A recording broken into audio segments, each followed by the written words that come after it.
Welcome to the Sarah Scoop Show. It's time to get the scoop with Sarah. Hey guys, my name is Faly Rakotohavana, and I play Matteo in the upcoming Disney Plus project, The Secret Society of Second-Born Royals.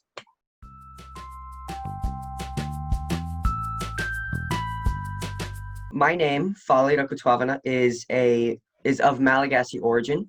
I was born in Madagascar, and I lived there for 6 years before I moved to the United States.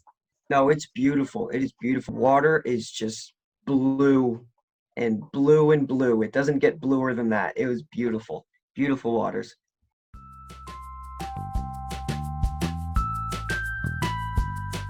So the Secret Society of Second-Born Royals is about a group of teenage second-born royals who are sent to summer school for the summer, and in reality it turns out to be a super secret training facility for young superheroes.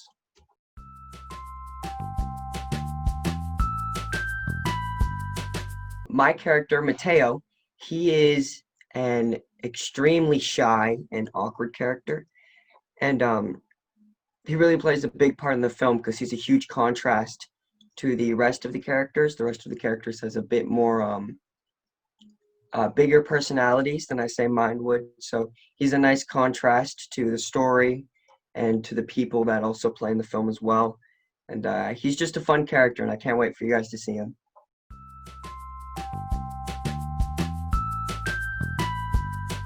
No, not whatsoever at all. Mateo is super introverted, I'd say. He's finds it a little hard to fit in sometimes, and he wants to, but he struggles to conversate and join group settings and public settings. Meanwhile, I love public settings, and I love talking to people. I love doing stuff like this.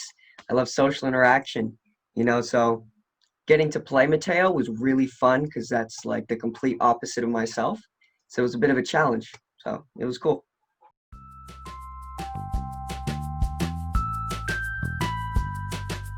They're all amazing. Isabella as well. I love her accent. Every time she talked, I zoned out and I was just listening to her voice. But yeah, the cast was really amazing to work with. We all had a great time up in Toronto. We went out a lot. We went out to eat a lot. We went shopping a lot. We all just had a great time adventuring and exploring Toronto, I'd say.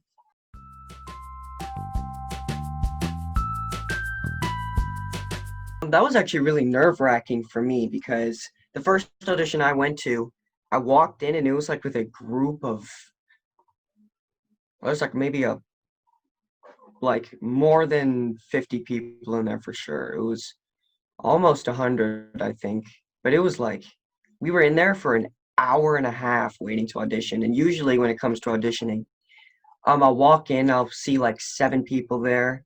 I'll be in there for about 15 to 20 minutes and then I'm done, But this one was like a really long waiting game, and that made me nervous because I was like starting to get in my head a little bit because I had time to think about it instead of just going in and doing it. So I was like overthinking, and yeah. But then I did the first audition and I got a callback for it, and I was like, don't know how I did that, but okay. So I went into the callback, and that was definitely less people, luckily. And yeah, everything just kind of took off from there, and I really felt drawn to the character, and I felt like it was something I could pull off, so I just kept working for it, and then I got it. So.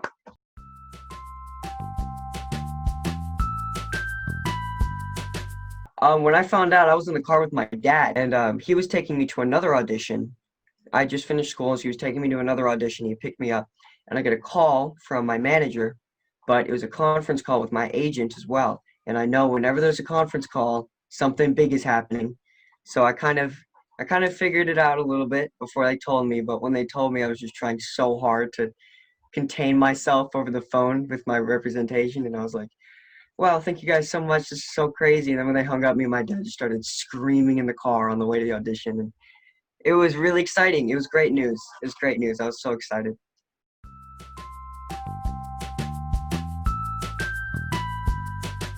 I think all of the most fun I've had on set with the cast was definitely during there's just one scene in the film with it involves an obstacle course, and there's some lasers and stuff flying around. It was a really intense scene, and we had to get some parkour training for that specific scene. And it's not like nothing like crazy, but it's just some basic parkour just for us to look fluid while we run around the course.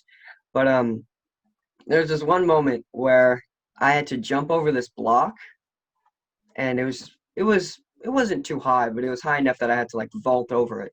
And so I went for the vault, but my feet got caught on it, so I fell and just like face planted in front of everybody. And I know a few people saw it. Olivia saw it, Niles saw it, a few of the cast saw it, and I'm hoping that none of the crew saw it because there's a lot of crew that day. But as much as I'd like to think they didn't, I think they did, and they just didn't say anything. But yeah, that was a funny moment on set.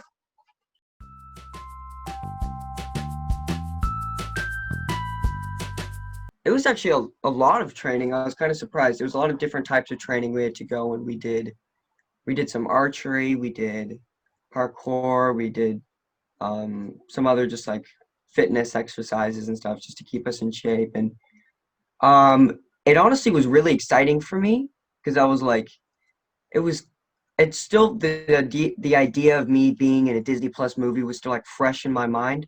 So I was like, it was so surreal. I couldn't tell if it was real or not. So I wasn't like, I was just like so out of it. And I feel like the training really helped me realize like, hey, this is happening. So you gotta start getting into it, get into your character. It really, the training helped push me to get a grip of what was going on. It helped me get a sense of, hey, this is happening. So let's get to it.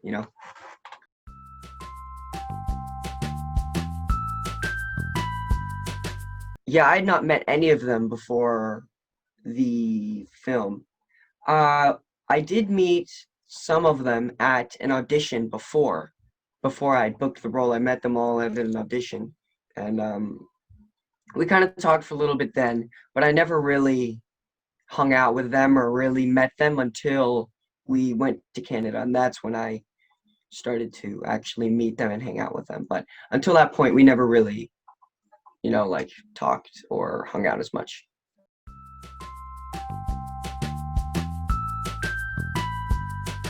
Yeah, yeah, we still talk. I have a lot of, they're all friends with me on social media, so we all support each other on all of our posts, and we text each other, DM each other every now and then. We all keep in contact.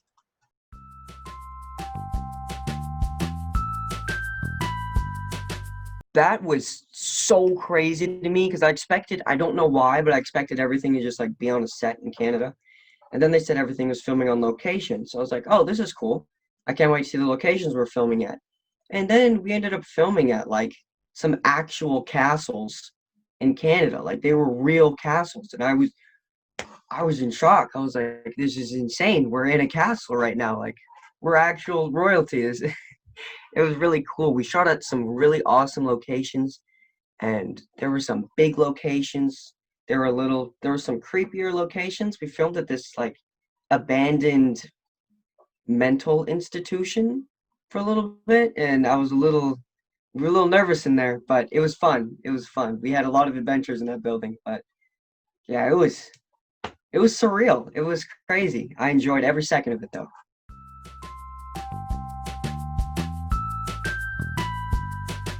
Sometimes I still don't even know like how to feel about it. It's still like for some reason it's still not fully like registered for me yet, I think I'd say. Like I'll sit at home and people remind me like, dude, you're literally part of like a Disney project. And I'm like, oh yeah, I am. Like I just it's just so unlike anything that's ever happened in my life. So it's just this idea is so new to me, but like wow, it's a blessing and I'm so happy to have received this amazing opportunity that I've been given because like I never would have thought when I started off in this business that I'd be working with not only a new streaming service, but Disney's new streaming service. Like that is insane. And I'm just so happy that they saw something in me and chose me to be a part of this huge, huge thing that's going to be really awesome. And I hope everybody enjoys Disney Plus, and I hope everybody gets it.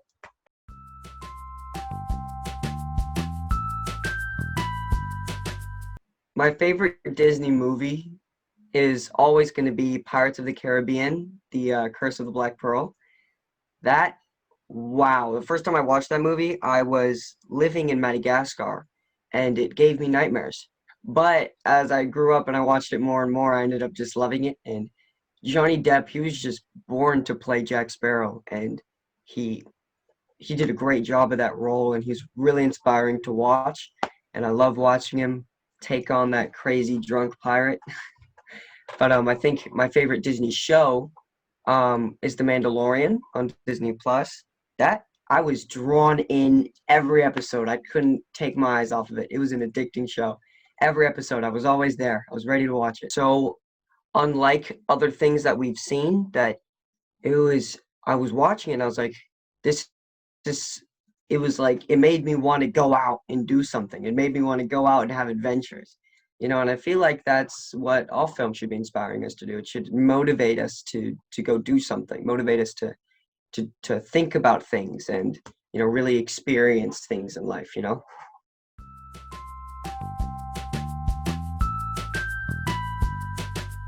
I think I'm gonna have to say, yeah, Black Panther probably.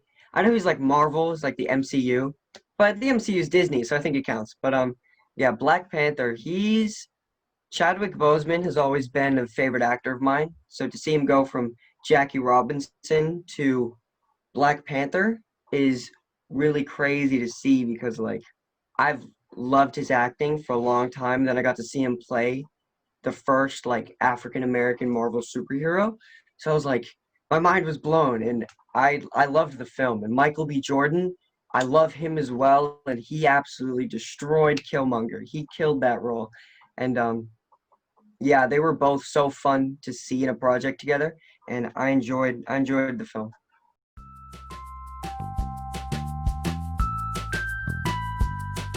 Oh yeah, Ravens, that was awesome. That was amazing. That was a self-tape I did with my acting coach like 3 years, 3 years ago, I think. And it was just a quick little self-tape that I did, and then that self-tape turned into Miles from Ravens Home. And playing Miles was, I think, a big opportunity for me because it introduced me to the world of Disney Channel, and getting to work with those kids was really inspirational because they're doing this at such a young age and they're so motivated, and they've already got a lot more experience than I do, which is funny because I'm walking in and seeing all these kids that are younger than me doing things that I'm still working to get to, and seeing them so motivated was really inspiring. And working with Raven Simone, that was so fun. She is hilarious and she's hardworking. And yeah, I hope I get to do more with them in the future. They're all really cool.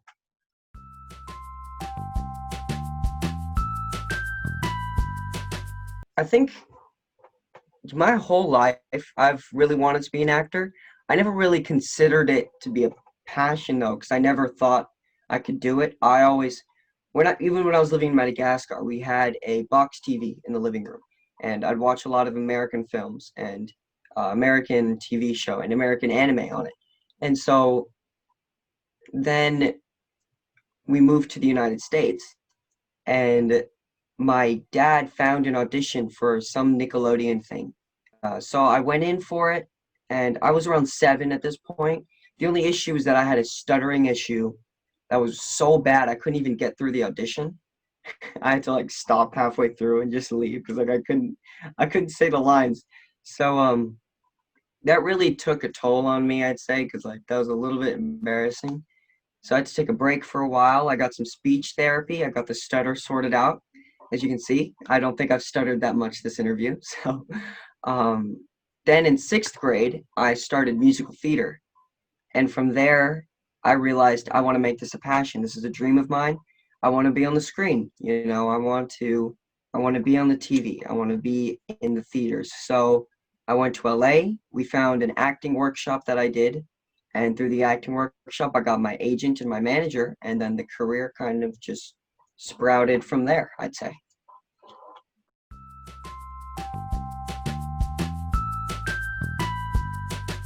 Nothing that I can talk about right now, but I am hoping everybody will stick with me for the ride and see what I have for you guys for the future.